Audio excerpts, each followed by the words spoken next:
piaba. Ndarabanko kuchoba. Ndarabanko. Ezo pezo kukiche mati bakola gakuko. Ezo pezo kukiche mati bakola gakuko. Akuko mereme. Omere kogi state mama. Omere kogi state papa. Ebe mujale pulo bilongo na dego. Mane harusi, wano biya wamede monu o brother. Aje jema, nuna kodio, chiche se waleba. Awusa lo buru kano binde manu mabalaga. Abuodo buru kuyelu de manu na nimea. Ebe mo, ojuku bucket again. Ajuku bucket again. Aje tima, mbodo na lo ireneba.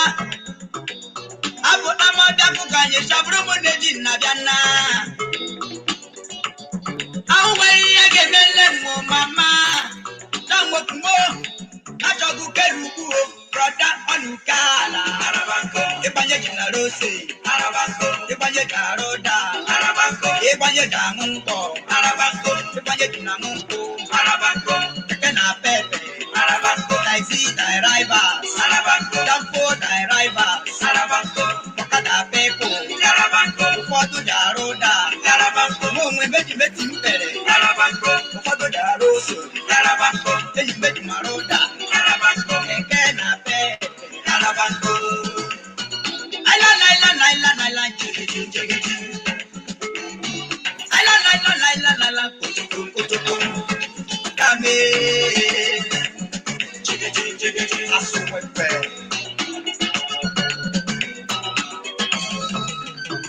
Abalite. Olama bere yo. Amime. Ndama bela gambeja bebe. Emreni la ijokuo. Emreni jeje wakuo. Majine. Onye mejoro bara yo mama. Onye mejoro mabara. Ewe beneluwa. Na ojaduru. Emreni la ijokuo. Emreni jeje wakuo. Santos. One man will be one of the other.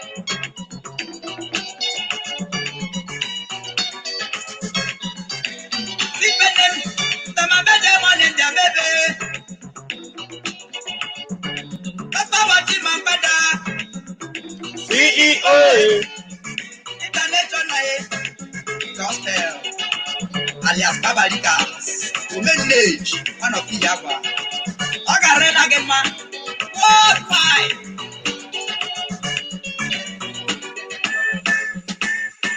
Arabanko, Ebanye Jinarose, Arabanko, Ebanye Jaroda, Arabanko, Ebanye Jangonko, Arabanko, Ebanye Jinamunko, Arabanko, Tekena Pepe, Arabanko, Taxi thy rivals, Arabanko, Dampo thy rivals, Arabanko, Wakada Pepo, Arabanko, Ufotu Jaroda, Arabanko, Mumwe Beti Mpere, Arabanko, Ufotu Jaroso, Arabanko, Eyi Beti Maroda, Arabanko, Tekena Pepe, Arabanko.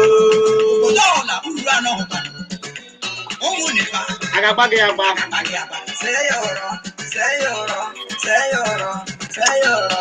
Shake it. Ale. Money most mama. Elo bado budile momo wani na money most papa. Looking at your love.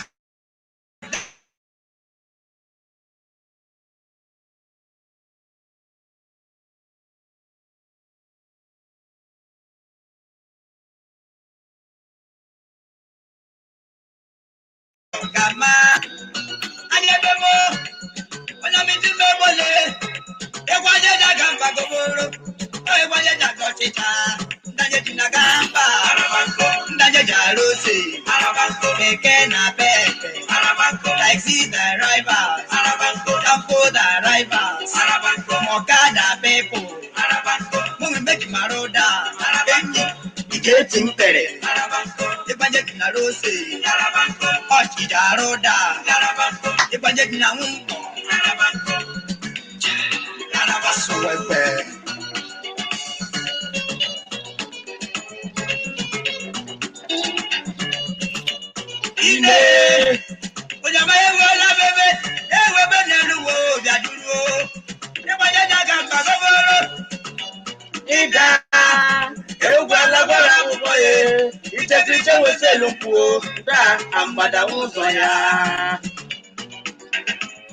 Igbo ndị ọma meje mọnụ Imo steeti ndị mma ala Owerri ndị ọma mejiri chimebe ọchị ushi na-abụ ọchị ndị ọmarị ma ndị beke anyị cha Igbo kwenu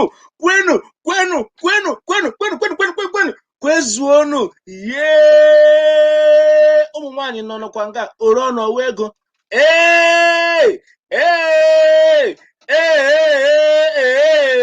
oro nwa o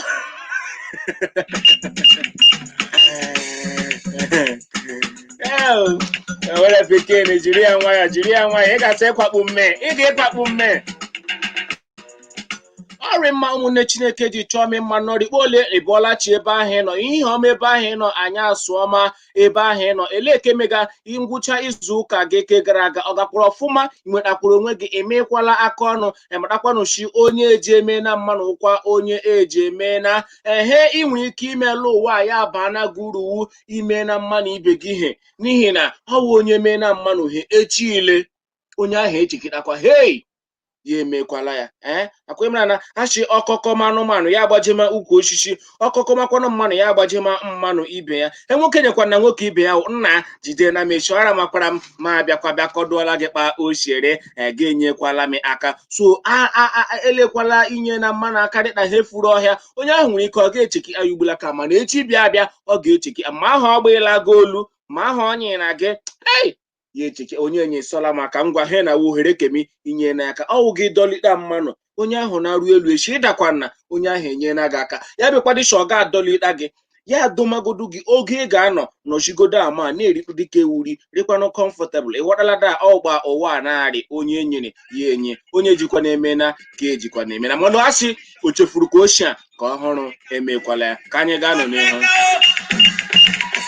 ọkwa n'anya abalị anyị mma yọrọ n'ụlọ ya ọkwa n'anya abalị anyị mma yọrọ n'ụlọ ya ọkwa n'anya abalị anyị mma yọrọ n'ụlọ ya ọkwa n'anya abalị anyị mma yọrọ n'ụlọ ya ọkwa n'anya abalị anyị mma yọrọ n'ụlọ ya agbanwe dịka izu ana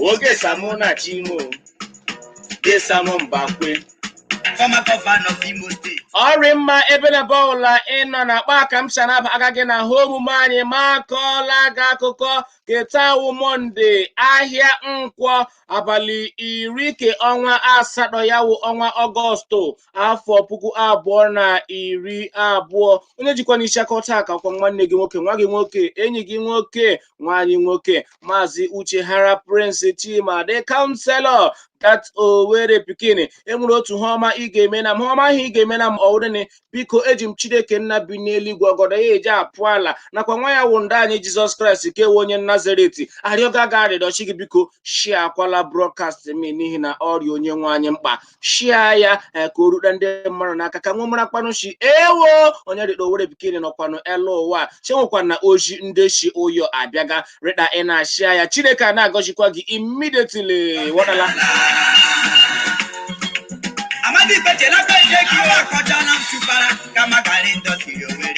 ọrị mma nwanne nwoke nwanne nwaanyị ebe na bọọla ịnọ na agbakọ manọ para na oche bịa ka ya ọma ndo para ekwure gị duruo na gị ma ntị kpọọ ntị gị ala ma akọọla gị akụkọ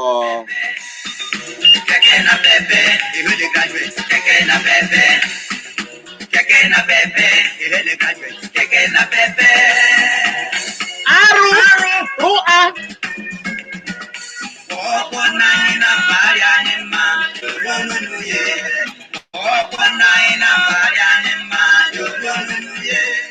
na mbọ ọchịchị steeti Imo ịgbaga ịnafụta olulu mmanụ na-asụ bekee oil well ndị ke steeti Imo nwe ke ndị steeti Rivers steeti ịnara ndị steeti Rivers ịnarakwa n'anyị osote aka chiga steeti Imo ewu Prọfesọ Placid Njoku awụchana n'ihu otu eji ahụ maka oke ala n'ala anyị ịwụkwanụ National Boundary Commission n'asụsụ bekee nye mmụọ akwụkwọ ndị ri oke mkpa igoshigachi olulu mmanụ ndị ahụ steeti Rivers iwerela ozugbo nwụnọcha na steeti Imo. Rịda Prọfesọ Placid Njoku jikwara nwo atụmatụ ogige steeti Imo atụmatụ eji kpụọ steeti Imo ya wụ survey plan steeti Imo chakwa ịhụ na survey plan ebe niile olulu mmanụ ndị na-anọ ọ steeti Imo nwe ya Ọkammụta Placid gwakwara nwochie otu national gwakwara ndị otu National Boundary Commission ahụ chie onye isi nwe ọ gwara onye isi nwe Sọveyọ Samuel Adenira chi ya hụ bilie ma kpee ikpe ziri ezi n'okwu gbasara olulu mmanụ nwochọga ịnafụta n'aka steeti Rivers.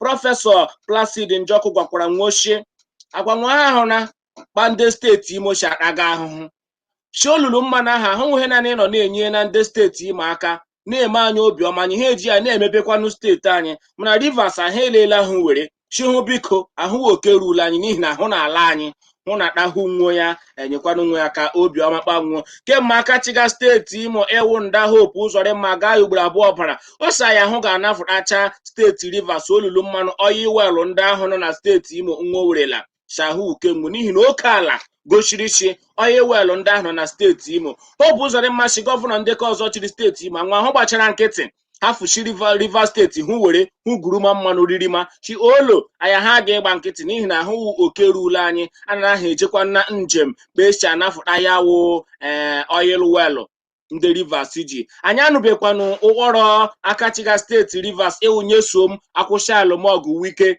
kemgbe Hope Uzodimma ibidoro kwumokwu oil well ahụ Wike agbụbe tụa enwebeghị o kwuru anyị ka nakwa ele anya shie Wike ga-ekwu okwu ka ọ gbara nkịtị anyị amanụ ihe mere akwụsị alụmọgụ ji gba nkịtị anyị amarụ ma ochega ma a ga-akpọta ya aha tupu ya afọliri mana ugbulaka enwebeghị ọwụla Wike kwuru ha oke atọ ọchịchị steeti Imo ị na-ekwura okwu gbasara oil well ahụ ka anyị na-ejekwa obi ka ji na-aka ọ na-akwụlaga ewe abalị jema yeru ujumanya amama mmemme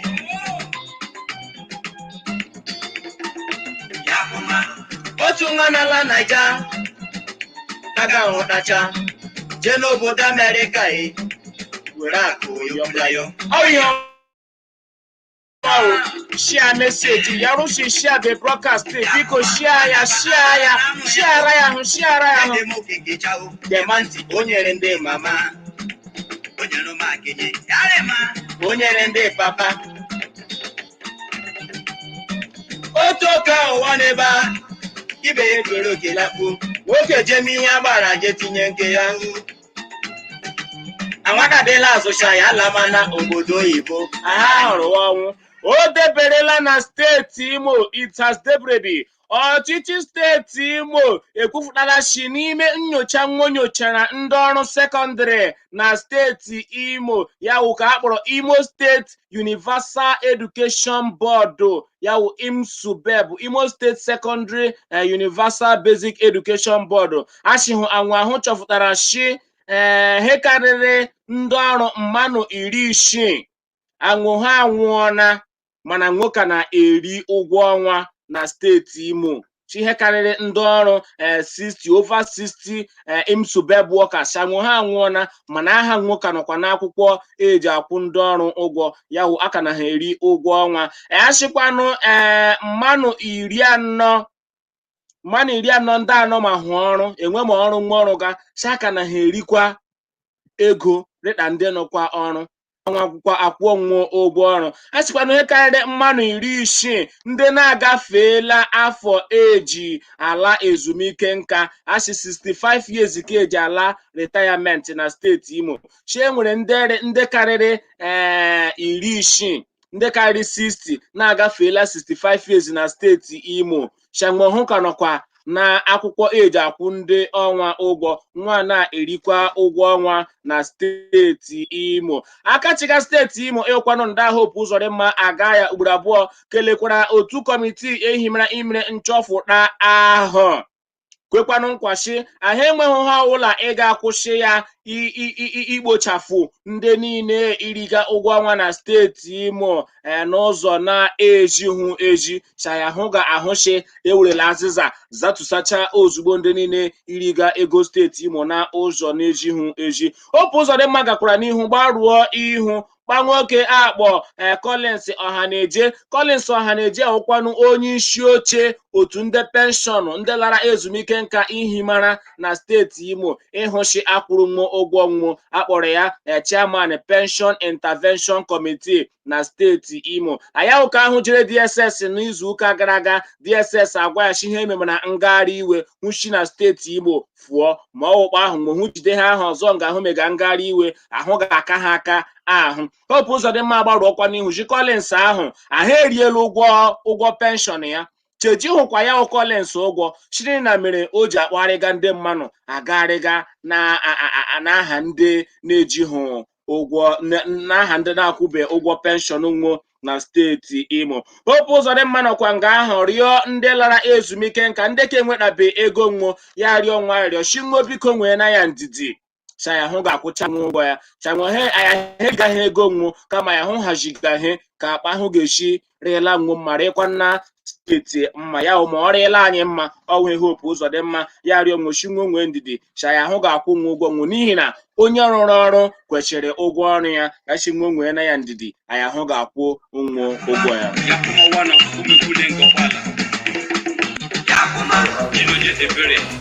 Simba still in the municipal payroll, receiving salaries up to date. And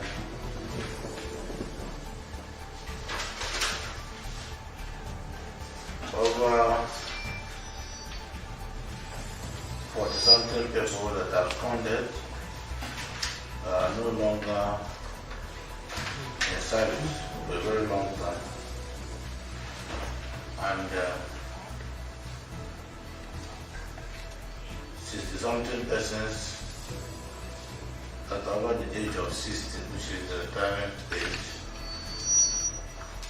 that are still receiving salaries. But the purpose of this little briefing is not only to encourage the leadership of NSUPEP, but also to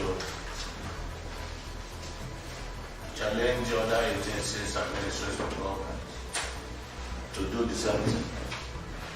And this gives credence to the exercise we are currently doing in our efforts to sanitize the payroll system, and also use this opportunity to call on those who are working hard to politicize the exercise to refrain from doing so, as no amount of distraction will deter us from doing and completing this exercise. So, those civil servants who have not received their salaries, or those pensioners who have not received their pension allowances, should go to the data center and submit the proper documents. Either that you have not submitted your BV, or there is no evidence that you are a patient. For those ones that have been verified and paid, you should be able to guide others who have not been able to submit their documents on how they submitted their own documents. It's also important for you to note that some of the people who have received their pension up to date, particularly the IK who led the protest, have been paid his pension up to date. As at the date he was at the gate demonstrating, government was not owing him any pension. And the accountant general can further show you people evidence or bank documents how he received his pension allowance. So they are agents of the opposition parties trying to blackmail this government. Unfortunately, I will not allow them to have their way. So that is the brief message for today.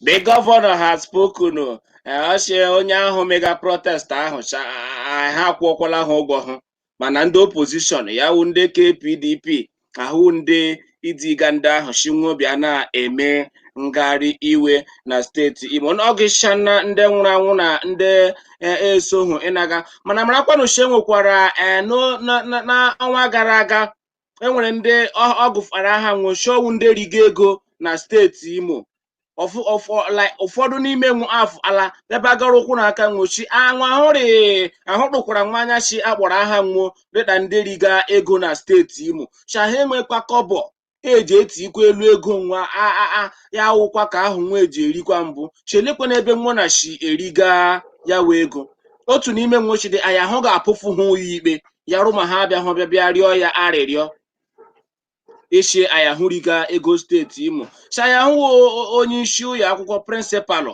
ya ha na-abịa bogide ya uduru ebubo rịkpa ụmụ skuulu ya ha na so mma ihe dị achọgharị anya apịa anya ụtarị ego ka iriga skuulu gaa na-emekwanụ asa onye ọma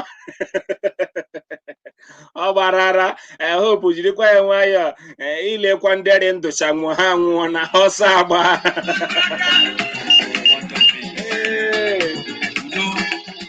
enwena ndeweghị iwe na steeti Imo iwechigala akachiga steeti Imo ewu ndị anyị hope ụzọrị mma iwe n'ihi na abịakwuochi enwere ndị pensioners siri iche na steeti Imo enwere ndị pensioners agụtụrụ shanwu ha wuhu pensioners shanwa hụ ghost pensioners ya wụ ndị pensioners mmụọ shenwe ebe nwa ọrụ ọrụ ha wuhu ezigbo ndị pensioners shi ndị ka ahụ na-enwe ụgwọ ọbụla a ga-akwụnwo ndị ka ahụ agbarụ ọkwa n'ihu shi elegbe isi akpa anyị ghost pensioners anyị ewere oge anyị ruo okorobịa wefuru oge anyị karịrị afọ 45 karịrị 35 years fee steeti Imo rụọ na steeti Imo ọrụ ya nara ugbulaka na anyị ga-ebibịa rima uru isi ọrụ anyị rụọ na steeti Imo gịcha anyị ahụ ghost pensioners ndị ahụ gị gbaga anyị ghost pensioner iwu ghost gọvanọ kwụọ anyị ụgwọ anyị iwe eweela nwụ onye kọmishọna mgbasa ozi na steeti Imo ịwụkwa Declan Emelụmba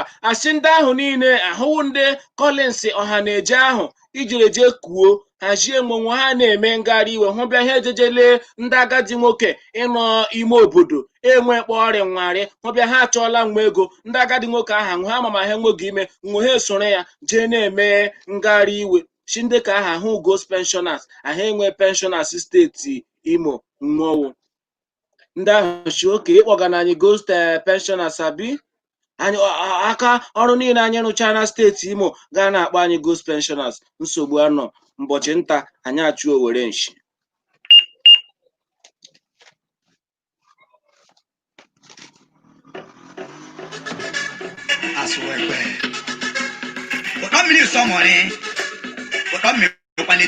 Injinia Bruno awari abokiri ko ire wa se do ìjọba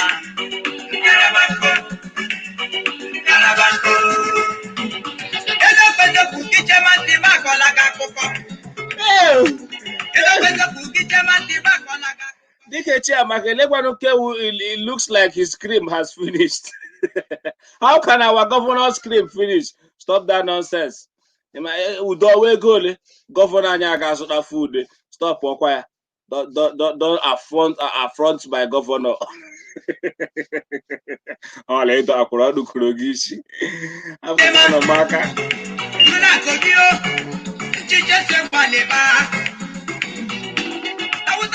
Areva Mekelegi Genesis Zubi Dominic Wando Ishi Germany. Is politicians are not to be believed. They are criminals. They will Genesis Zubi and they will Billy Sami Samuel Ekelam Fabian Chukwudi. She will not allow them to have their way for mouth. This is how you dare IPOB not to protest in Imo. But they have done several protests, nothing happened. For you come out that day now. If okay, you for come out that day now. If you are a governor, nonsense. Fabian, Kahenage. Temple Awukwe Ekelam, the person should go ahead and do that. Mommy Stella Mane, how long are they going to be submitting documents? 5 years. That man is trying to help the voiceless ones. Yawo Ikechukwu Collins Ohaneje. Mikey Ekelela Megichukwu Ebuka Donvan Francis Lawrence Okeshe ndị governor. Gladys Otuonye Ekelela Megi Juliet if Nanya Okoro Sabinus Mwadibeti APC are fighting PDP Supreme Court governor. Supreme Court governor should pay pensioners and stop playing Abuja scripts to cause problem in Biafra land. Ori Mayarushi share the message. Biko share this broadcast. Ori onye nwanye mkpa dịka ị na-share message ka ngozi niile Chineke kwadoro ndị kwere ekwe ndị kwere na ya ndị na-share message ka o rute gị n'aka n'aha Jesus. Receive it, take it. God bless you immediately. Fabian Chukwudi Ike Prince Agwocha Ani Ibe Better Men days ahead. Orema Maki Okoro ndewo ka anyị ga-akwanụ n'ihu.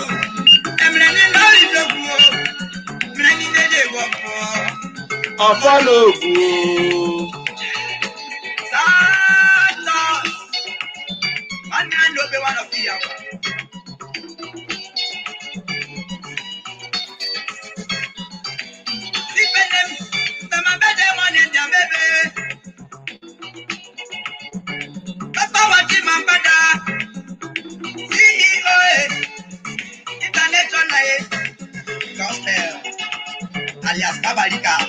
ọchịchị etiti ala anyị na mbọ nwogbaga iji belayo nsogbu ọrịa ọgwụrụmba coronavirus ịkpara n'ala anyị awụchana ahụ na steeti Imo keela ndị ọrụ ugbo ndị ọrụ ubi na steeti Imo ome osisi koko ya okoko seedings koko mkpụrụ koko ifuru efu a ga-ịzọ azọ achịkwana a ga-akụ ya ọnụọgụgụ koko nwopụtakwana na steeti Imo a ga-ekela ndị ọrụ ugbo ewu 20,000 koko seedings n'asụsụ bekee apụtakwara ahụ mkpụrụ ndị ọzọ achị a ga-akụ ya na ubi. Onye minista ọrụ ugbo na mmepe obodo n'ala anyị ewu Sabo na Nono kwuruchi ebumnobi ụmụ ahụwụ iwulite ọrụ ubi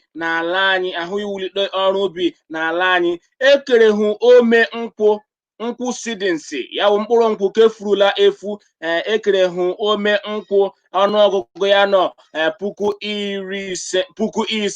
5,000 mkpụrụ nkwụ ifuru efu nwee kekwa mkpụrụ kashu ifukwara efu 1,500 pieces 1,500 seedings ya wụ 1,500 ọwụhe nwokere nwee kekwa osisi vine mkpụrụ osisi vine a ga-ịkụ akụ ịga ifu efu 20,000 ya 20,000 mkpụrụ osisi vine ịga ifu efu nwokekwara isi ji omeji efuga agakwa ịkụ akụ 10,000 yam seedings nwee kekwa mmiri fertilizer 200 liters a ga na-awụ iji hụchi ndị a akụrụtoga ọsịsọ ekekwara ahụ mkpụrụ potato eji akụ nakwa ihe ndị ọzọ nwokere nga ahụ nwobiara echi ngwụcha izu ụka gara aga tupu gọvanọ anyị efefu jema steeti Edo ọchị ihe ndị ahụ a ga-akụ ya ihe ndị ahụ a ga-akụ ga-eme ka ahafụ inwe ụkọri ihe ndị ahụ tohana shagi agaghị enwe ụkọri n'afọ 2021 n'ihi na akụọna ezigbo ihe ịga emefu ala ndị steeti Imo nakwa steeti ya Imo steeti gbara ezigbo ri ka ga-eme agụụ aga-agụ onye ọbụla na steeti Imo. Gọvanọ steeti Imo Elkwanụ Ndani Hope Uzodimma aga ya ugboro abụọ kelere onye isi ala anyị iwu Muhammadu Okechukwu Buhari maka mbọ ọ gbaga iji wefụtala ndị mmanụ ọrụ ya create job opportunities mee anyị anọrọ ya emekwa ka ahụshi ewulitara okwu akụnụba Naijiria shishi n'ime ihe ndị na omega shi ekọnọmi Naijiria ahụ ga-egro hụkwasị ewulitara ihe gbasara ọrụ ugbo n'ala anyị ke ga-eme ka hafụ ka ebelayo oke ịnọ na-akpụbata ha oriri site na mba ndị ọzọ chihe na-aga ahụshi aga na-arụfụtazi ihe ndị ala anyị ịga na-eri n'ime ala anyị ya ekele aka onye isi ala anyị Muhammadu Okechukwu Buhari na mbọ niile ọ gbaga iji hụshi ọdịmma Naijiria uke etila n'ọrụ.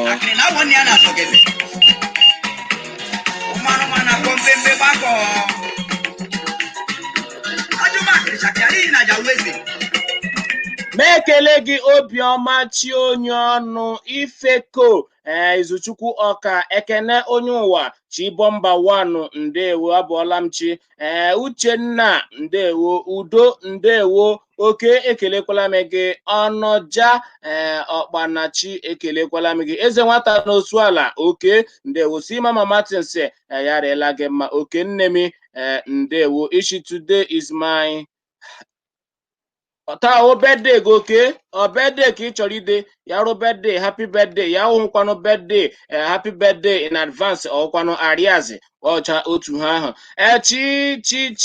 Chiomi ekelela m gị Emeka jụrụ uche Chiomi ya rịela gị ma ichigbuola onwe gị na-edogakwanụ nna ọchị amakwa m ihe doga kemgbe m nọ nga achịala m ọchị ọrịa mmọnwụ kwe tempụlụ ya rịela gị mma ndị onye ọmachi Holland ga-ezinụlọ gị na Holland elega m Covenant ekelela m gị Esti Swazis ekelela m gị Savannah Kene ụwa this is the reason Rochas go there si Mama Martins ndị wee menike ekelekwala m nọ ka anyị ga-akwanụ n'ihu agbanwe dịka izu ala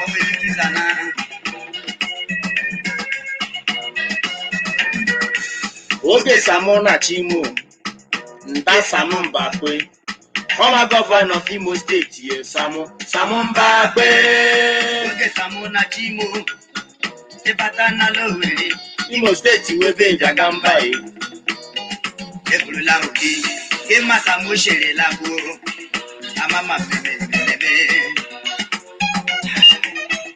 Are mata ka ndị Mbaise imega eyi nwa ọkwanụ emume ukwu nwa eji eme acha ga-eme ya online show virtual celebration a ga-eme ya na igwe mgbakọrịta ụka internet iche ekpe dance and ogo mmanụ soup ahụ ga-anọkwa ka ogo mmanụ ahụ ka m ga-achọ iri maka ịnụ ha eji enye ọbara ha eji anọrishi aflorishi the skin wadala Stanley Ishowere Pikin greetings from land of milk and honey Lara Fadele Mommy Bolachi Cristiano Chuksu mekelekwa gị God bless you immediately Genesis Pobu Obinna Nonso Dalenetene Mommy Lara Ishikpe Gala State Imo Ekpere Mommy Stella Man Eleke Mega Udonna Obi ndewo Jonathan Mampas Ebomuche Sam Samuel Eshimazi Chima how are you doing today my brother you are watching me from Germany. God bless you immediately.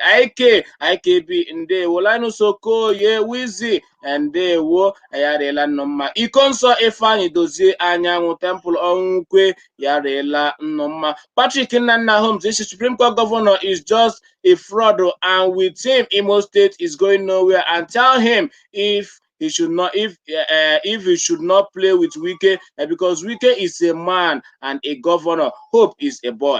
Patrick Onyamara Botswana ịkpọga gọvanọ anyị boy abi Magic Finger naanị indọstrị anyị nwere Owerri meke na Galaba filling station akịpaka nri họteelụ akịpaka nri o deberela ịtazi deberedi ọchịchị steeti Imo Kendani Hope Uzodimma aga ya ugboro abụọ nọ na isi ya agbakala gbarụọ ihu gbasara kpọọ onye ode akwụkwọ ukwu mgbasa ozi otu ndọrọndọrọ ọchịchị PDP na steeti Imo ịwụ Maazị Ogubundu Nwadike eji akpọ Akachịga steeti Imo Supreme Court gọvanọ na ihe niile o ji ede ọgbarara Batos Nwadike ịwụkwanụ onye enyemaka pụrụ iche Akachịga steeti Imo okwu ndọrọndọrọ ọchịchị ọ pụfuru Ogubundu Nwadike n'aka ndị National Judicial Council n'aka ndị National Judicial Council NJC pụfukwa ya n'aka onye Attorney General ala anyị ịwụ Abubakar Malami nakwa n'aka ndị omeiwu ala anyị yawụ ndị National Assembly ala anyị ya gbanwochi lekwelakpa nwakiri owedere na amụrụ echile iji akpọga Akachịga steeti anyị Supreme Court gọvanọ shuduru herikpa ahụ aharịhụ mma shahụ ịkwa ụyọ ikpe okpecha ọgwụ ala anyị Supreme Court emu shahụ kwaga Supreme Court emu ahụmọkụga Supreme Court n'ikpe ahụ nwokpere imere Hope Uzodimma gọvanọ steeti Imo onye ọbụla kpọga Hope Uzodimma Supreme Court gọvanọ shahụ kwugashi ikpe ahụ Supreme Court kpere ahụ eji ya shinwo bilie megide Ogubundu Nwadike maka ịkpọ Akachịga steeti Imo Supreme Court gọvanọ ọ gbakwara ahụ otu jikọtara ndị nta akụkọ ala anyị ya Nigerian Union of Journalists ọ gbakwara nwoku shinwona tuo Ogubundu Nwadike ahụ akwụkwọ ikikere o ji wuru onye journalist n'ala Nigeria n'ihi na Ogubundu ahụ ukwe journalist na Nigeria ya shinwona tuo ya akwụkwọ ahụ n'ihi na ahụ ekwuola ha shekwula chele gbahụ chele gọvanọ na-agbahụ Supreme Court gọvanọ shahụ mebigala nwo aha nwo shaha ahụhụ megagharị mma n'ọrụ nwo chinwohụ na tuo ya akwụkwọ ikikere o ji wuru journalist chutuokwanụ ya n'otu jikọtara ndị nta akụkọ n'ala anyị Nigeria.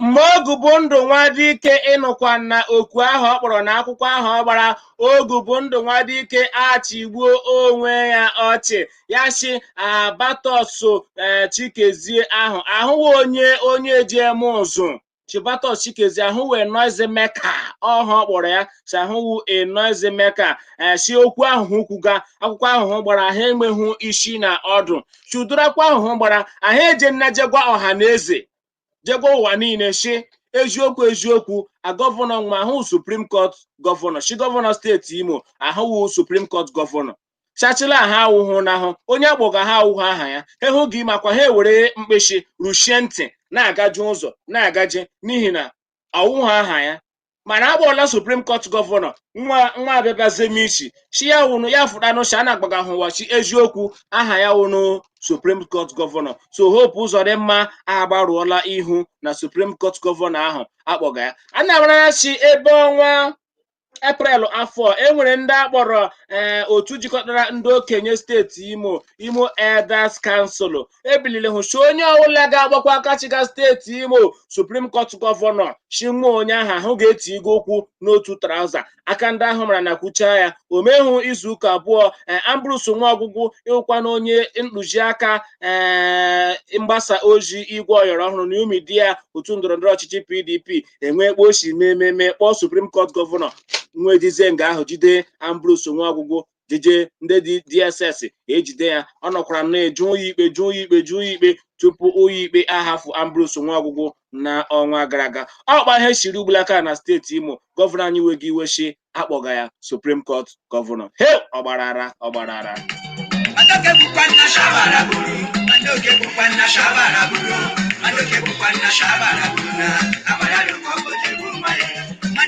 Udonna Obi elebewu Iheọma Road ọwụ Iheọma Road elebewu ebe ahụ amakwami ebewu Iheọma Road ahemra na wu Ihe Agwa Road arịghọ mma ma otu Ihe Agwa ka mra na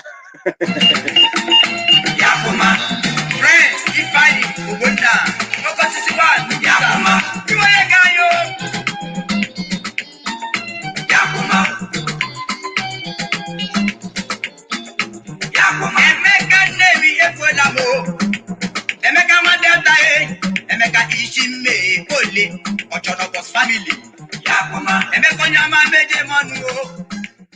Akachiga steeti Abia ewukwanụ Okezie Bakemani ikpeazụ ekwuola ihe mere o jiri jee ma na Abuja ebe ahụ ebe a nọ gwụọ ya ọrịa coronavirus machi ọprala ọrịa coronavirus ọnwa ole ma ole gara aga. Okezie ikpeazụ kwuru chi anya hụ na steeti Abia mgbe ahụ kwanụcha arụbe ebe eji ele ndị ọrịa coronavirus ahụ na steeti Abia changba ahụ ji eje Edo steeti eje test sample ndị ọrịa coronavirus she testiala ya kemgbe etest ya ha afụta shọpa ahụ ya ha afụta negative ya ha shi oke nsogbu ha nọ ya ha na-eje Abuja ruo Abuja ebe ahụ ememe ya kpọọ ya bịa ha na-enwe ahụ ọkụ ya bịa ha na-enwe isi ọwụwa ya ha ṅụọ ọgwụ malaria dọkịta ya ha enye ya ọgwụ malaria ya ha ṅụọ ha abalị atọ ṅụcha ahụ ọkụ ahụ ha na-emedọkwa ya mgbe ha enye ha akọ ya ọgwụ malaria ọzọ ya ha ṅụcha ahụ ha ebe na ihe aka na-ebekwa ọ na-awụ nga ahụ ka a nọ lee ya ahụ maka ọrịa ọgwụrụmba coronavirus elechaa anya ya wụ ahụ maka korokoro ya wụọchi ọprala ya wụ coronavirus ya chọba ahụ na m uru ịbịa jegbu m oge shamyogahụ steeti Abia shama hụ bịa ịgwa onwe m ọrịa coronavirus na steeti Abia ebe ọwụ anọ m Abuja ma nọrọ n'ebe na gwọma onwe m chi ọwụ ihe mere o ji nọrọ Abuja agwọga onwe ya ọrịa coronavirus mana kwanụ ha ahụ meji agbanụ chi agwakwara m nnọ mma ahụ chi Okezie ikpeazụ fefuru jem Aba nwocha ha enwe fefuru jem Abuja nwocha ha enwe ha Abuja hụjiri onye kọmishọna mgbasa ozi steeti ahụ ekwuochi iwe oke iyi ekwuochi Okezie ahụ na steeti Abia ahụ nga ahụ ka a na-agwụga ha enweghị abụọ ụlọ ahụ enweghị Abuja ụlọ o jiri chi ọwachi Okezie ikpeazụ hafụrụ isolation center ndị ọrụ jem Abuja abịa mechasị ahụ nwekwara diabetes ahụ nwekwara kidney problem mana ha enwekwa Abuja ahụ nọ mana ugbulaka akpa eziokwu ahụ nwekpuga afụtala o mechaa na gwa anyị si ewo anyị ahụ jere Abuja kama ha wụ coronavirus kpọjiri Abuja anyị ahụ na Abuja ọwa Abuja ka a nọ chọfụtachi anyị ahụ pa ya wụ ọrịa kwa nna ahụ nnachi eziokwu agbaala ọnwa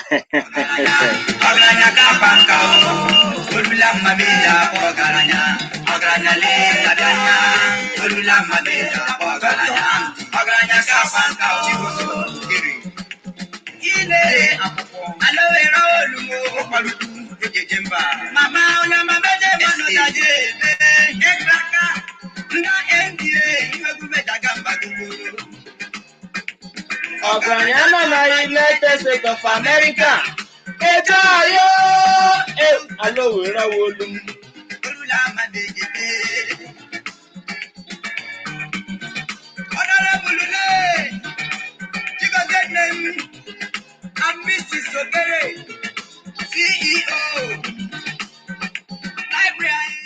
Orema Obioma Chionyoni ishi that man must be stupid by saying that Hope is not a Supreme Court governor. United States of America.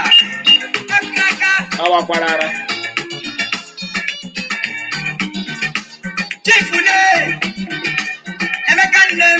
Ruby ejim yarela gị mma.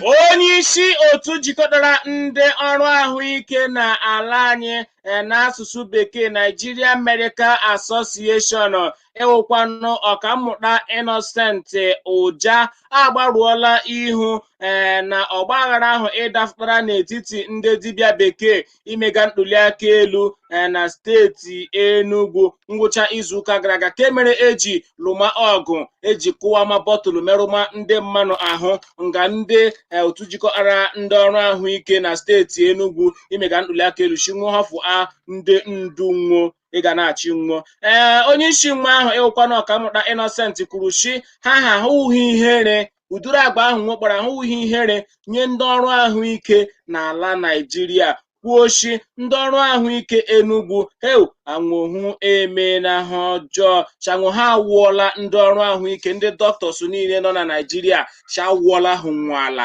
chawụọla hụ nwo parapara chenweghị ma nwọtụrụ anya chi nderịkpa ahụ anwụ ahụ ga-akpa uduru agwa ahụ onye Innocent kwukwara chi echi ahụ nwa lụrụ ọgụ ahụ chi emere ntuliaka elu ahụ na steeti 20 ọzọ 20 other states emere election ahụ chi enweghị katakata enweghị ọgbaghara ọwụla enwere chi ọ gara nnọọ n'udo ya na awụrụ na steeti Enugu ka nwuo ga-abịa bịa lụmọ ọgụ dịka nga ndị ndọrọ ndọrọ ọchịchị ọgbọ ọha ịlụga ọgụ chi ha hụ sọ kpeshi mara nwụọ ọ nọkwa nga o kwuru okwu ahụ ya ehima otu kọmitii mma na-atọ ị ga-eleba anya gbasara chọpụta ihe mere ọgụ ahụ ijiri daa chọpụta ihe mere ọgụ ahụ ji daa ọ nọkwa nga ahụ rịọ ndị Naijiria niile arịrịọ n'aha ndị dibịa bekee ahụ lụrụ ọgụ na steeti Enugu chinwohu biko gbaghara ha ahụhụkwa ndị dọkịta ha echi akpa agwa anya ha ama mmụọ ịdakwasara ndị ahụ mana ya ha eme mana njem anya ha azọfụla ụkwụ iji hụ shi achọpụtara ha mere ebe ahụ n'eziokwu ma riekwanụ ndị aka nwụọ na shi ahụ shiga na steeti Enugu shaga ericha nwụọ iwu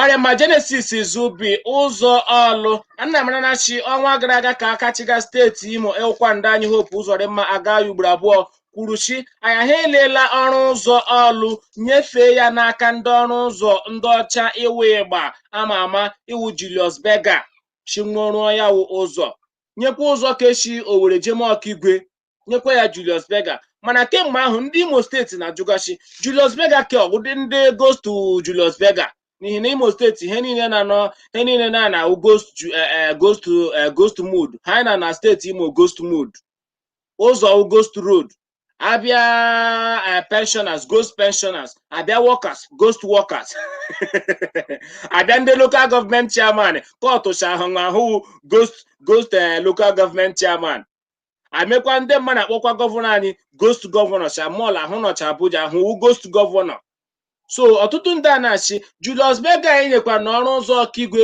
na ọrụ ụzọ ọlụ ahụhụ ghost Julius Berger ebidobe ọrụ o mebe izu ụka atọ ọwụ na ụma ashinwo bido ọrụ anyị anụ tim anyị anụ ụyọ nwanne m nwoke enyela ya Julius Berger anyị na-akpụga anya chi Julius Berger ga-arụ ya wụ ọrụ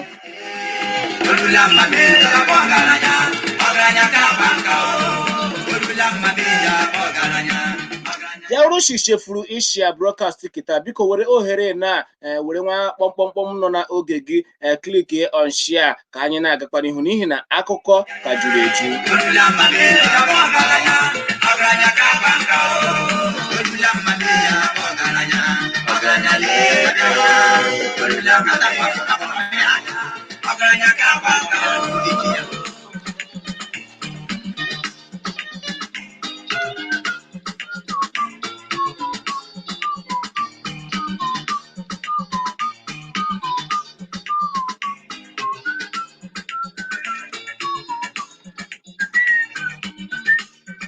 otu jikọtara ndị okpukperechi Kraịst n'asụsụ bekee Christian Association of Nigeria CAN na steeti Kaduna eme na ngagharị iwe na ekpere ime ịyọ okpere nwụọ gbasara ogbugbu eji egbu ndị otu Kristi na steeti Kaduna nakwa nkịtị akachiga steeti ahụ ewu na Sir El-Rufai ịgbara mmụọ kpọọ Chineke okuchi ya biko nda Chineke anyị arịọla gị apology bịa gbarala anyị ọsọ enyemaka bịa lụọla anyị ọgụ bịa kwuola anyị ọnụ n'ihi na anyị enweghị ọnụ anyị ji ekwu anyị nwekwa n'ọnụ mana ike anyị ji ekwu okwu arịhụ anyị nwochi Chineke bịa nyere na nwụ aka Nnamanachi ọsọ gbaga na steeti Kaduna ọkachama Southern Kaduna egbuga ndị mmanụ rịta echi anọhụ akachiga steeti ahụ enwekwanụ ha omega gbasara gbuo ahụ ga na steeti Kaduna ahụ ọtụtụ otu eme na ngagharị iwe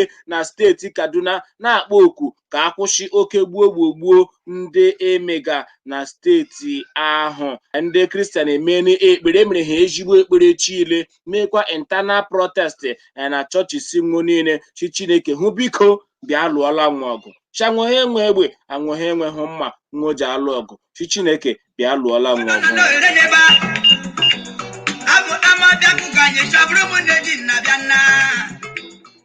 okay today is my happy is today your happy birthday or is today your happy Valentine or is today your happy day as in you are happy today or you are happy Martina, share happiness. Okay, Yarela Gemma, immediately. God bless you. Let your happiness continue to abound in Jesus' name. Ụfọdụ jara ụda, onwe meji meji m tere.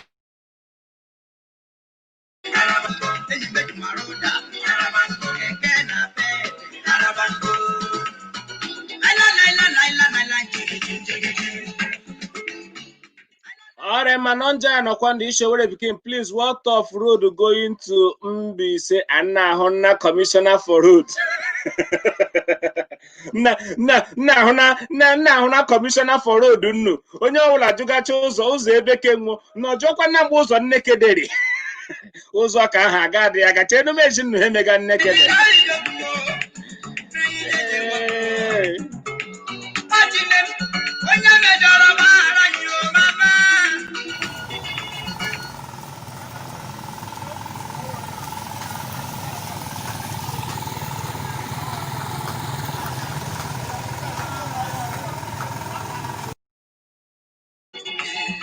Okay, nwanne anyị nwoke oke ọchị Instagram ọcha taa hụ birthday ya.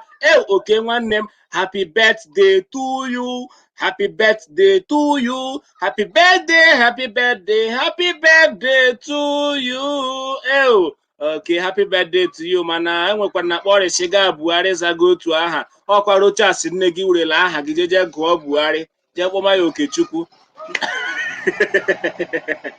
I am a happy birthday to you, okay? Ashim yarela gị mma. Chineke ga na-agọzi gị, ọ ga na-enye gị ihe niile ahụ eji eme gị obiọma. Ndị kwere mmụọ, Chineke ga na-enye gị ya. God bless you immediately, okay? Anyị wish gị well.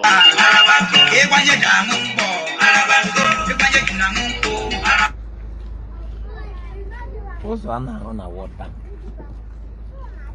ọ dị ka ebe kpọrọ laborers were aja na concrete nye asị mix wara gị. The road that don't like ebe contractors on that. You see, initially, I personally, those people there, na World Bank, they all had replaced the zero. I think they came with not less than 40 or 20, 30 vehicles, and with not less than 100 staff. So I thought that people thought that they are serious. So now, there is no seriousness. There's no quality job in it. There's no quality job. How can you do such job? For instance, from control, I want to know that place. But you lay the road now. About the road before under 1 week. The road they may be jammed. Were they instructed by the governor to do the road like that? Or is it how the contractors learned how to do their job? So I'm maybe Hashimota the kind of job. Here this like also Rogers and maybe. I never expect that hope would have this type of job. So the best not the young people remove these contractors because of the butchery and job. Throughout the whole World Bank, look at Port Harcourt Road. So all my hand and also let him remove the whole dust on Haja and also. Every that block also. Maybe tomorrow. And maybe the whole problem comes up again. And I'm also Kahana again. So I am suggesting for him that this Nagae will carry a job. For these people in as a contractor, they are not contractors at all. They are semi-contractors. They are semi-contractors. Ashindano ụzọ steeti Imo Shama hụ semi-contractors. Mana arụkwala ụzọ okwugo ụka ya na Port Harcourt Road arụhụkwala ya ọzọ n'ihi na arụrụ ebe arụrụ gbatuo agbahụ ya otu izu ụka ụzọ ahụ agbabasacha mana echi gara aga ka ọchịchị steeti Imo iji n'anya shi awụgharịkwala ya ụzọ ọzọ awụhụla ya ka ụta ọzọ n'elu ka awụrụ awụ mbotu ka ahụ gbabaga awụhụla ahụ ya ọzọ mana arụrụbeghị isi aka na-arụkwa ya arụ awụbụ ebe isi control post nga control junction nga aha Assumpta Cathedral anọ nga ahụ ka esi rụrụ ya oruruo ya na Concord Junction ebe ahụ akụtuga tunnel ahụ akụturu enwebekwana ha ọzọ arụrụ ya kpabeghị aka ọ ka nọkwakpa ahụ echi kutuo ya. Onye kọmishọna ọrụ nọ n'aka Commissioner for Works steeti Imo agbakwana anyị anyị hụ nwee ndidi shọwụ mmiri mere ọrụ ụzọ ji mere ọkwụsị akwụsị shọrụ ụzọ chi mmiri lahaana mmiri setu ha n'aka shọrụ ụzọ ahụ ga-ebido ụkwụ ọzọ chi eji nwayọọ ewere ga hụ ugwulaka chi mmiri wetu ha n'aka ha apali ha gbasara ọrụ ụzọ. Kendo Sani, ndewo.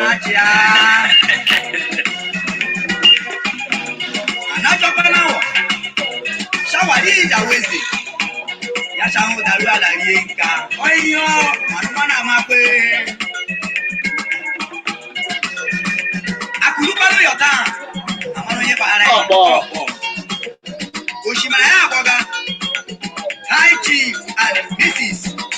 Kelechuku Kennedy Okere, MD, Akajogu, one of Owerri West Local Government, Director, Housing, Medical Mission, American Base.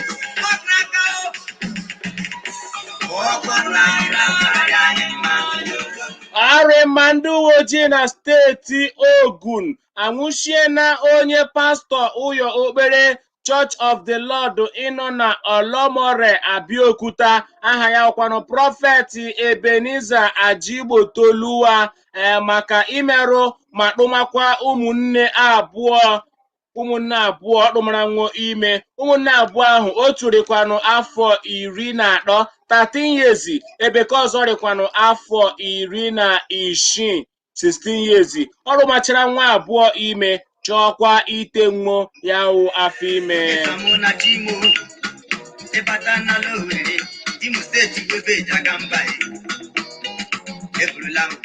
Akụkọ kọrọchi mma ụmụaka abụọ ndị ahụ dabara ọrịa akpọazie ya ụyọ onye prọfet a na-agwọrọ nwaanyị ahụ. Prọfet emechaa gwa nwaanyị ahụ si hụjekpọ ezinụlọ ya ụyọ okpere nga nwụhụ na-ajị a ụyọ okpere nga arịkwanụ nga ha ahụ ịchụga hụ achụmakwa ụmụ ya n'ihi na ha ahụ nọ ebe ụyọ hụ nga ahụ si ahụ ga-aka mma ha akpọ ụmụaka ndị ahụ ka agwọcha ozugbo nwụọ otu maka eklensinecha nwụọ. Nwaanyị echinụ ya ha agba na ụmụ ya nga ahụ anya ha makwanụ chi nwoke ahụ ji eshi azụ eje abụbara eri ụmụ ya abụọ ọrụ. Ọ bụ nga ahụ ka nwoke nọkwa ime ụyọ okpere nga ahụ ya emerụọ onye ke mbụ 13 years merụọkwa onye ke abụọ 16 years mmiri na ha emega yaftem straika ọjọọ rụmacha ụmụaka abụọ ndị ime heu ya erejie. Ọ na-awụ nga ahụ ka anọ nwaanyị eshi nwoke ahụ narakwala ego ruru nde naira abụọ 2 million naira for cleansing hụji asachaga ya ọrịa ya ahụ na 2 million naira. Ọ na ụkpa achọfara chi ụmụaka ndị arịla ime nga ahụ ka ọrụ nọrọ ka ọsọ agba nwaanyị a na-akpọrọ ndị uwe ojii abịa ụyọ okpere nwoke na bịa pụrụ ya wụ nwoke maka imerụ ụmụaka abụọ ahụ nakwa ịkpụmakwa nwụọ ime.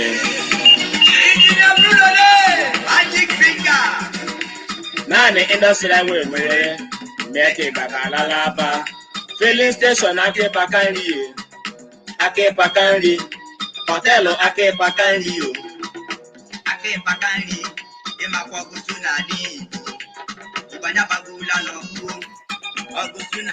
Mommy Stella man is the same thing will happen again. Chineke ekwekwala ka o mehu ọzọ anyị. So next in education, let's hope Uzodinma come to Kuwait and see how they work road. And let me say about Nigerian contractor stories. Amadi Mande contractor we nwe kemra n'ọrụ mmo.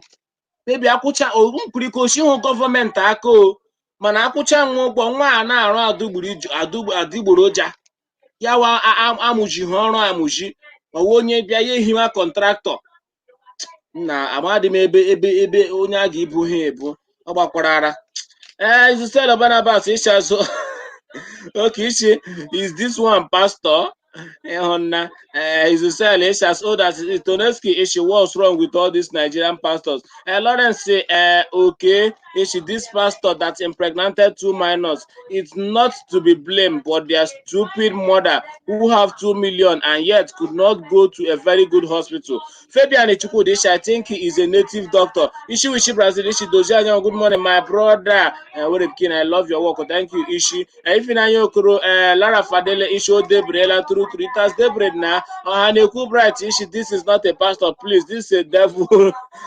This is a devil look on his face. Jonathan Man Pass, he must pay the money back to that woman. Mazi Okudele Chukwu Ajiegbu, these are the other GO. Mamelara Fadel is a stupid old fool. He should be rotten in prison. And if it is silent.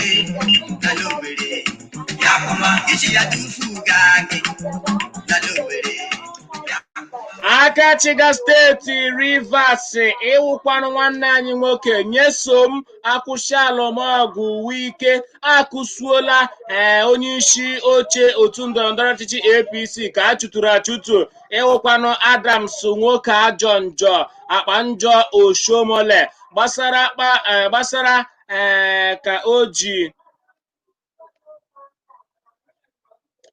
gbasara o ji achọga ịmanyiga ndị edo chinwakpola Pastor Ize Iyamo ọ katọburu akatọ n'afọ 2016 nwakpola hụ votu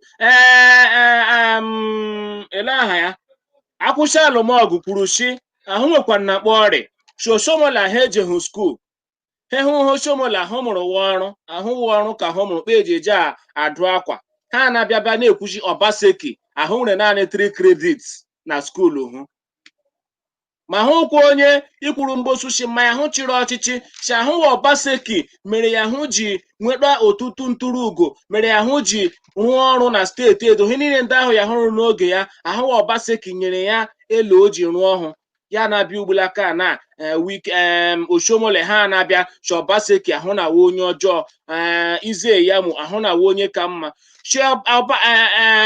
Oshomole ahụ onye ire abụọ Oshomole ahụ gbasuru ndị Edo n'afọ 2016 si Pastor Sagi aha ahụ onye oshi cha ha hụ onye enyefu ego jide ọwa onye enye ego legidecha ya ha mara na Sagi Ize Iyamo aha ama chenwe ha ga-akọla ya ka ha ihe o kwuchara na 2016 cha ha enweghị ezigbo pastọ ọwụ na ha awụghị ezigbo pastọ cha hụ wee fake pastọ ndị Edo ha akpọkwala ahụ cha hụ lere otu onye na skuulu gbaba ha were ọchọ mmiri ọkụ ọwa side wụọ ha kwa mkpụrụ amụhụ nwoke aha ha amụhụ nwa kagaruo taa ha na-abịakwa ugbulaka na-agwazi ndị Edo chinwụhụ lekwa onye ọwọ ọ jụrụ ajụ bifo ọ katọchara ya na-akwụnwe ugbulaka chi onye ka aha hụ onye ọma onye ọwọ na-akpọrọ onye ọma ya chihụ onye ka aha hụ na onye ọjọọ ugbulaka na Wike chi ndị Edo nwụhụra marakwa anya mmiri gwakwa na Adams Oshomole chi ya hafu ndị Edo nwoji aka nwụ hafu onye nwo chọrọ rịda gọvanọ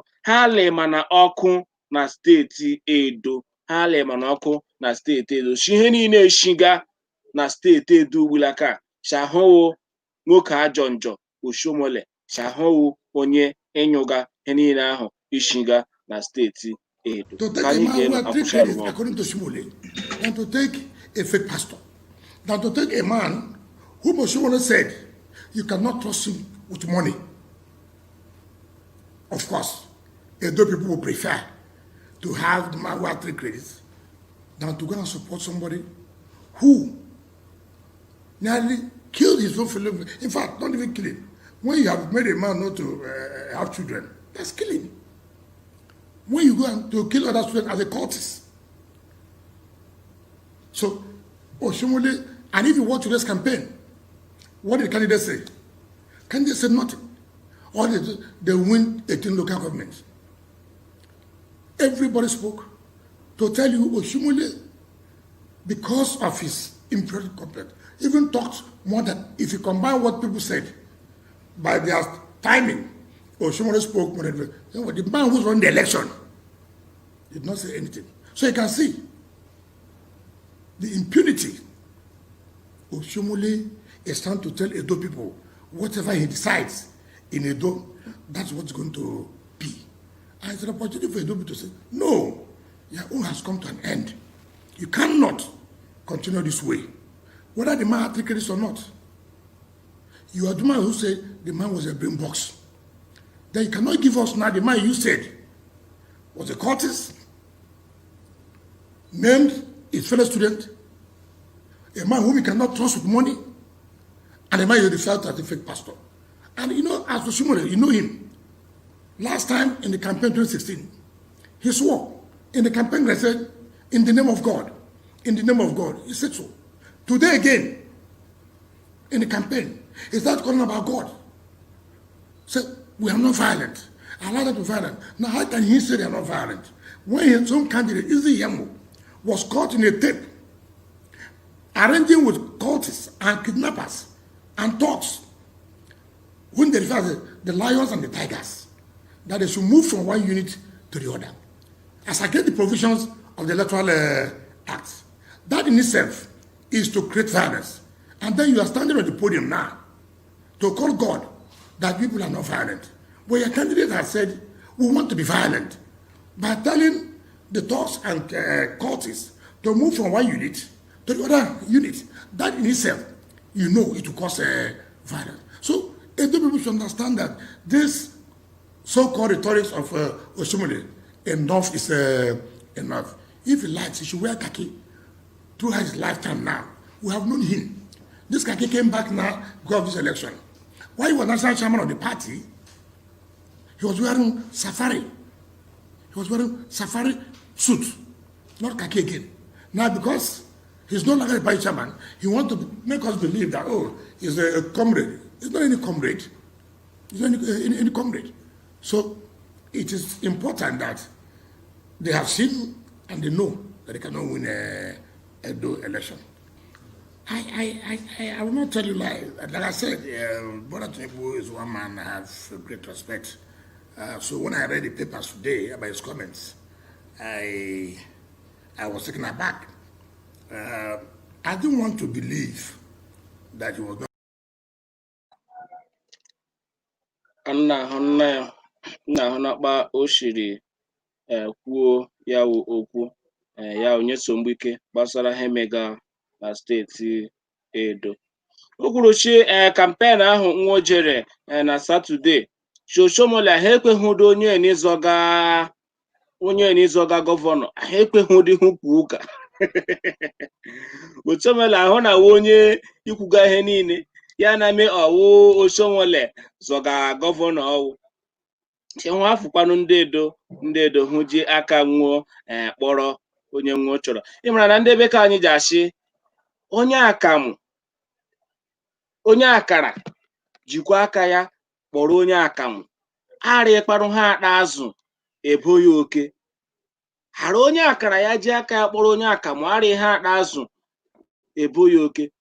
Because ị nwere ike elu onye zụrụ akara ya chọma akamụ oge iji aṅụ ya, ga-ejeji aka gị jegbala ya onye akamụ, ya eme akamụ ahụ agba mmiri, abịa jide gị si akwa gị kpọala m onye akamụ ahụ ishe m zụrụ, lekwa ya ugbula ka akamụ ahụ agbaala mmiri. Ya wụ ofe nwaanyị Kalaba gbara ụka ọsọ agba. London base. Mrs. Explosive Ndoma USA. Aremma Nene nwa onye kwelu ndewo. Malaki Oledemma Obiara Ikono ndewo. Ekele ngoyama na Mumbai, India ndewo. No, so the international pastors and politicians are the problem of the zoo. Paul Ozemena Asiebu, this too bad. The prophets should be brought to book. And Lawrence, okay, it's high time people stop blaming pastors. Rather, blame the Nigerian women who are running around these pastors like a bee. Or Lawrence, okay, or Ekene Owa, she know is how much they give the contractor he will use. He will work with, okay, because after government officials collect their percentage, the little remaining is what the contractor will work with. Or Nigeria is a fallen state. Prince Sonny Ishinwa Chineke, I tell you, brother. Mommy Stella Man Shomole and his gangsters go home. Okay, they went home that day with the same Oshomole. He's the ugliest man in Nigeria. Obarara Osho. Lawrence, okay, Ishe brother, Nigerian women are just confused. Paul Ozem Adam Nwoke Ajonjo is evil. Those people should not listen to him.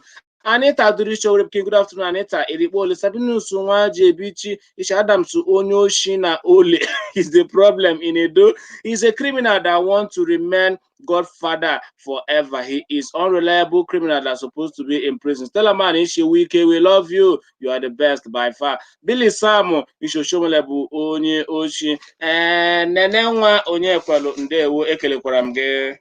Uche Anuka Okolochi Jesse Abraka London please Udo Ugo Sule Onyamam Ikagole American place mo Akachiga steeti Imo na ndị ọzọ wụchakwara na steeti Edo na Satọde ngwụcha izuụka gara aga ebe nwanọ mee chụọla pastọ Izeyamo iji aha otu ndọrọndọrọ ọchịchị APC nta vootu ịzọ ọkwa gọvanọ steeti Edo. Ejekwara ahụ jeje kpọtụrụla eze ndị Benin, Ọba of Benin ke nabatakwara nwụ na obi ya. Ọba of Benin ekelekwa Akachiga steeti anyị ewo ndị anyị Hope Uzoremma aga ya ugboro abụọ chaya ha na-anụna maka ọrụ ọma ọrụga na steeti Imo gba ochie mepega steeti Imo arụjiga ebe niile chi Hope Uzoremma hụ jisiekwa ike na ka ahụ hụ ji n'ihi na onye achị hụ jide ka o ji aka o ji ahọrọ mma.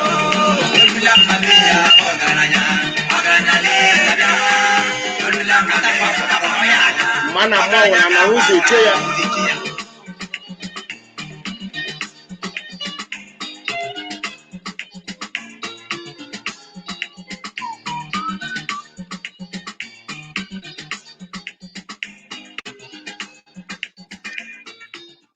Aremma na ngwụcha izuụka gara aga ka otu egwu bọọlụ Bayern Munich ịnọ na mba Germany ilere nnọọ otu egwu bọọlụ Chelsea ịnọ England rụtụrụ otu egwu bọọlụ Chelsea lanwụ iyi were ọkpụ goolu 4 Chelsea afụrụ otu gbọnwụ ji mmanụ ma Bayern Munich bịasuru na ụyọ Chelsea ịnọ na England ịkwanụ akwa mmiri bridge akwa mmiri Stamford ịnọkwanụ na London. Bayern Munich ewere ọkpụ goolu 4 pịanyụọ Chelsea anya. Chelsea anajema Allianz Arena ịnọkwanụ na Germany. Bayern Munich ewere ọkpụ goolu 4 satara otu merụọ Chelsea ahụ. Agụkọcha ihe niile nwoji gbagbuo Chelsea ya wụ goolu 7 Chelsea nyekwa na otu naanị 7-1 n'asụsụ bekee. Ọ gbakwara ndị Chelsea ara anyị ekwetahụ do ama m shọkpa osharị mana ọ gwara anyị ara n'ime ihe niile ndị agụkọcha ya wụọ 7-1 abịachizie ọwụma 3-3 eji sponsor Chelsea chọ na 7-up na sponsor ga Chelsea maka 7 goals ahụ Bayern Munich inyere gị lee ihe onyonyo ahụ ị ga-ịhụ ọnọdụ ndị Chelsea ịnọ na ngwụcha izuụka ma ndị kem naanị first half ka m lere ma lakpochia no let this cup pass over.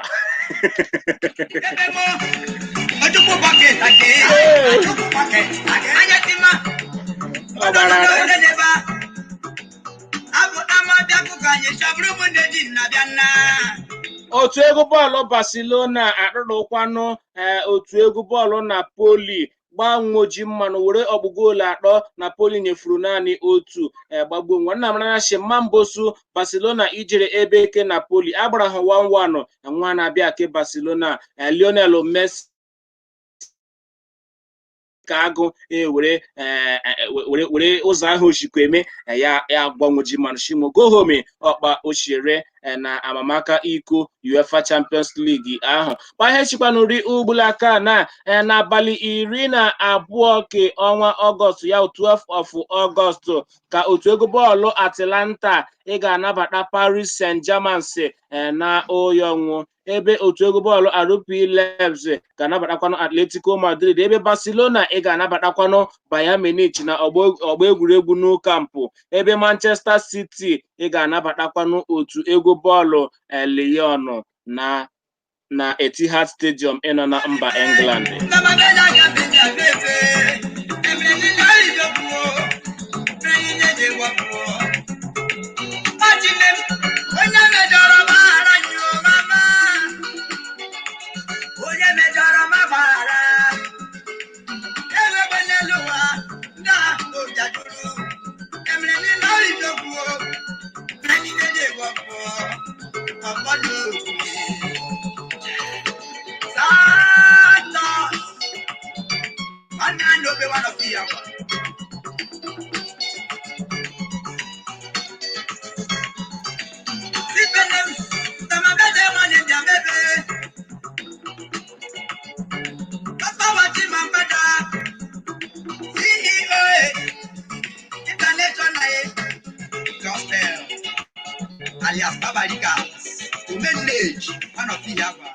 Otu egwu bọọlụ Manchester United ndị ekwensu red ka onye isi nwekwanụ Ole Gunnar Solskjaer ekwuola shi ike ha agwụla nwụọ ebe onye difenda nwụọ iwu Phil Jones nọ nwekwuola shi injuri ha enye na ahụ nsogbu nri na nwa emefuola ọtụtụ ego baraba iji lee ma nwụọ ga-agwọtafu ya ma enwe ke nwụọ ịhụga isi na ọdụ ya nwekwuochi anwa ahụ ga-ahafụ Jones ha alakpuo anwa ahụ ga-ahafụ Jones anwa ahụ ga-eme ya offload afọ.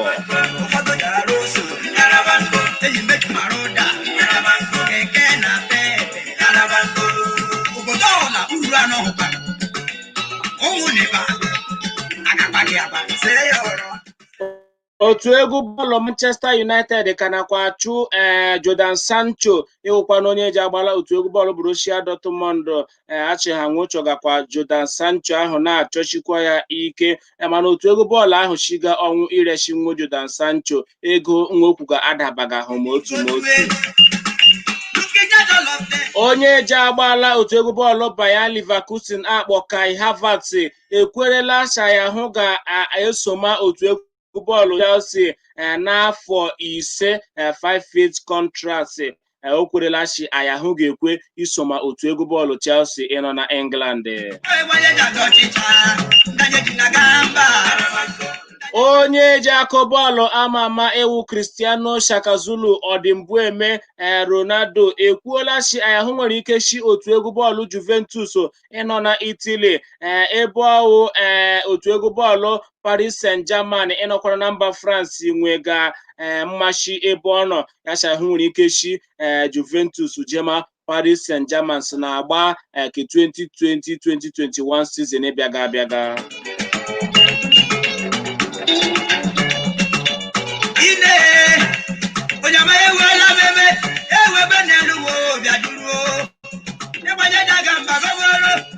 Otu egwu bọọlụ Chelsea achọmarakwa nweme zụrụ otu onye defender Manchester City ewukwanụ John Stones anamarachi enwere mma Chelsea chọrọ John Stones chọọ ya mana John Stones ekweghị abịa Chelsea ya ejema Man City ugbulaka na Chelsea achọmakwala John Stones iji ya wuchie ike defense nwe okenye ga nsogbu ọjọọ n'afọ dịka elega anya shi Rudiger na Zuma ga-achọrọ ụzọ village nwe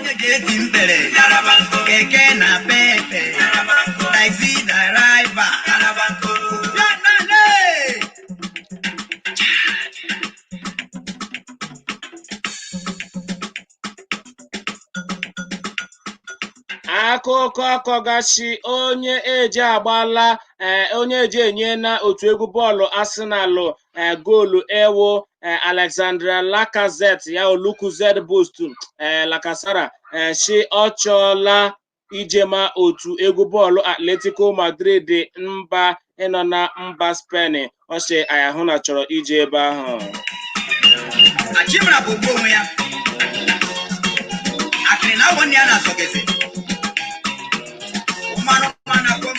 Oshi ya Roma Aubameyang sign ya na Arsenal kọntraktị ọhụrụ Shayahụ ga-ahafụ Arsenal jema otu egwu bọọlụ Atletico de Madrid.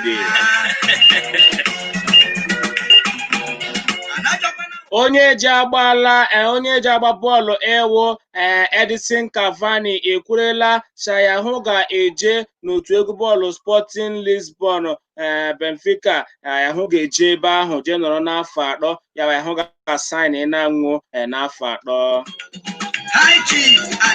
ọ ga-eje Benfica Sport Lisboa Benfica for 3 years. One of Owerri West local government director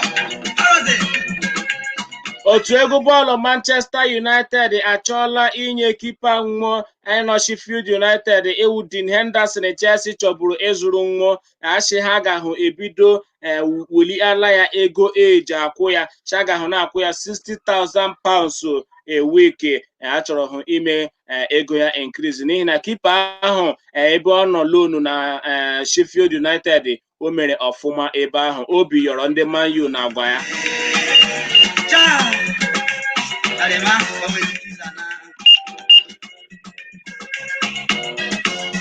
Otu egwu bọọlụ Juventus aka agbafuchara nwụnamaka iko UEFA Champions League. Nwa chụọ onye isi nwa ewu Maurizio Sarri ọṅụ siga. Nwoke ahụ eji siga emereri ịbụrụ onye kochi isi otu egwu Chelsea jema Juventus.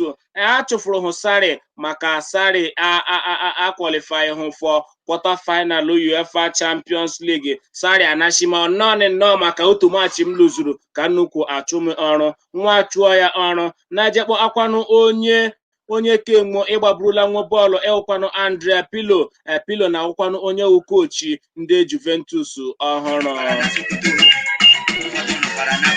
Abuja ụfọdụ nọrọ na Surulere Eko ụfọdụ nọkwara n'Ikeja Ọgụsụ na Zamfara Igbo Ijebu Mpenala Semesema Agbalagba.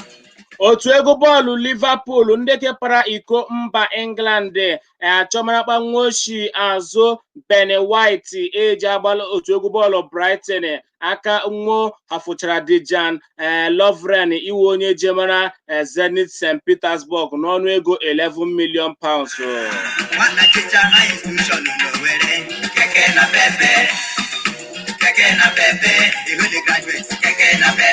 Otu egwu bọọlụ Tottenham Hotspur ka onye isi nwekwanụ Jose Mourinho dos Santos Felix nwa amụrụ amụ the special one ọ chọmara akpọ ọ ga-echi azụtahụ Gareth Bale iwu onye isi otu egwu bọọlụ Tottenham jema Real Madrid. Gareth Bale ewukwanụ onye Wales enwe amagahụ okwu ya na Real Madrid ka Zinedine Zidane iwu onye isi nwa otu egwu bọọlụ Tottenham achọmahụla ịzụrụ ya wụ Gareth Bale. Naanị indọstrị anyị nwere Owerri Beke na Ga-Alaba filling station aka maka nri. N'ọchụchụ ahụ Juventus ịchụrụ Maurizio Sarri ọṅụ siga. Juventus ga-akpụfu ego ruru €20 million ọwụhenwo ga-eluzu maka ịchụ Maurizio Sarri n'ihi na kọntraktị ya nwo nwere agụbe nwa chụọ ya.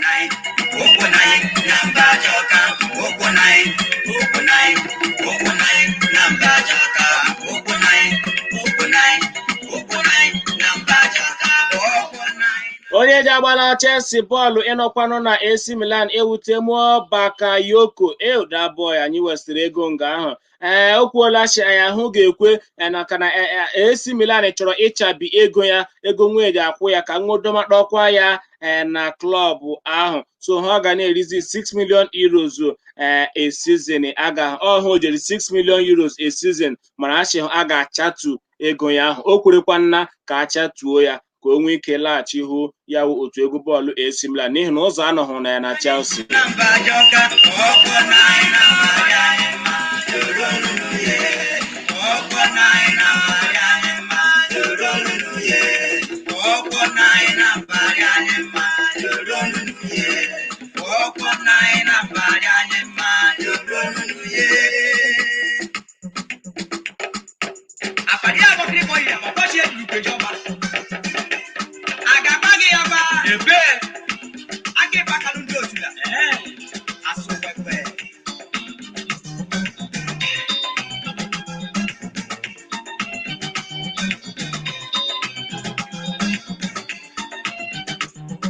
Onye bịara na nke ya n'ala Owerri ya kụma nwere onye bịara na nke ya n'ala Owerri ya kụma ichi ya tufu gị.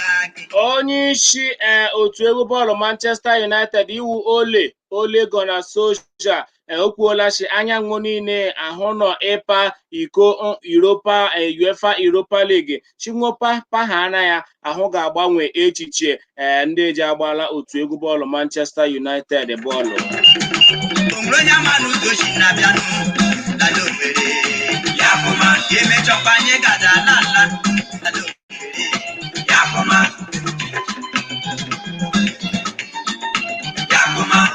o nwere ihe na-ewute m abalị jema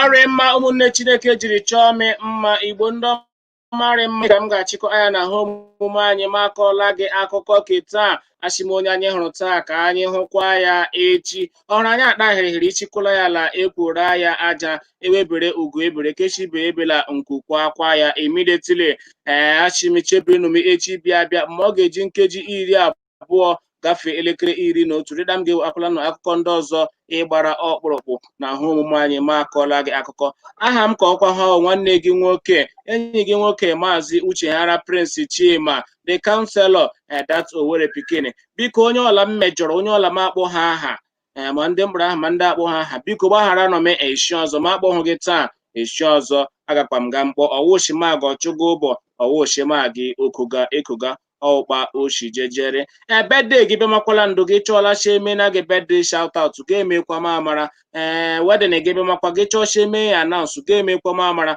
burial enwekwa burial ị nwere gị chọọkwa sheme ya announce enwe nnọọ mmemme ọwụla ị nwere gị chọọchi eme ka ndị mmadụ mata ma ya ma ọ child dedication ma ọ house dedication ihe na ha ọwụla mee ka Owerri Pikin ma aga m eme ya akpọ ụdọ ya dakwa n'ụda anyụ ahụrụ Owerri anụ ụda ya ọkpa oshari enwekwa event ọwụla i mere ga-achọma MC meekwa ka Owerri Pikin mara aga m eme na gị enwekwanụ product services ọwụla ị chọrọ ime advertise n'ihi na aga agahụ ndị mmadụ chi ihe ka m eji eme ihe ka m eji ere aga aha amata kpekwanụ nwụ mara bịagwa Owerri Pikin ka anyị mara kpa anyị si eme ya nwụ agbakwanụ gị aka ahịa enwekwanụ ha ọwụla ị nwere gị si Owerri Pikin ihe iji eme akpọgbuola anyị ụtọ ngwa elee ihe m ga-eji kwado oge elee kpa m ga-echi kwado gị ọ ga-ewe m nene ịkwado gị for one program elee ihe ọ ga-eteki ya bịakwado data ma zụtara gị it is still acceptable Owerri Pikin will welcome it and appreciate you and God will still bless you immediately. So enwe ha ọbụla ị chọrọ ịgwa m kpọọ m n'akara ekwentị m ma ọ ga-ejitela m ozi n'akara nzizi osi WhatsApp m 08100258499 08100258499 ọwụ nọmba m ga-ada m na ntị ma gị akpa Chineke agọziekwa gị immediately asị m ka Chineke jike niile gọzie unu nna na nwa na mmụọ nsọ onye nwe anyị nọnyere unu nọnyekwara m ngwa n'alawanụ akụkọ agwụsiwo ekele dere Chukwu nyerite n'onwe unu ekele nke udo echile anyị arụ ya reela nnọ mma reekwa nnamida n'ala Owerri ya kụma fuga ma ọ kwadoro ọrụ daa